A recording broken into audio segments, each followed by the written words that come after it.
မင်္ဂလာပါမြန်မာနိုင်ငံမှာ UK Business Diploma သင်တန်းကိုသင်တန်းကြီးတစ်သိန်းနဲ့တက်လို့ရမယ်ဆိုရင်ရှင်းပါကျမတို့ရဲ့ Big Processes Business Management School ကနေပြီးတော့ကျောင်းသားကျောင်းသူတွေအတွက် 50% scholarship နဲ့ပုံမှန်သင်တန်းကြီး၄သိန်းပေးသွင်းစရာမလိုဘဲနဲ့သင်တန်းကြီး2သိန်းနဲ့ EB&O UK Diploma သင်တန်းတစ်ခုဖြစ်တဲ့ Diploma in Professional Business Practice သင်တန်းကိုဒီလ January 31ရက်နေ့မှာစတင်ဖွင့်လှစ်သွားမှာဖြစ်ပါတယ်ရှင်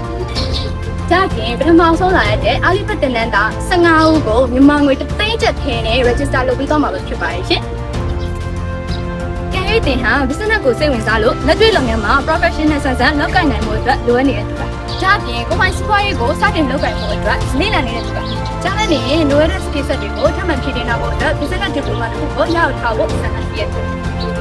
ဒါဆိုရင်တော့ကျမတို့ရဲ့ Big Processes Business Management School ကနေပြီးတော့ဖွင့်လှစ်ထားတဲ့ Diploma in Professional Business Practice သင်တန်းလေးကိုအခုပဲလာတက်ဖို့ဖိတ်ခေါ်ပြတယ်နော်။ကျမတို့ Big Processes ကနေပြီးတော့ business လုပ်တဲ့အခါမှာ Blue Professional ဆန်ဆန်တွေ့ခေါ်ရမယ်ဆိုတာနဲ့လုပ်ငန်းခွင်ထွက်လိုအပ်တဲ့ skill set တွေကို theory ဒါမကပဲနဲ့လက်တွေ့ကျတော့သင်ကြားပို့ချပေးတော့မှာဖြစ်လို့ဒီ video ကိုမြင်ပြီးရတဲ့အမြန်ဆုံး register လုပ်လိုက်ရနော်။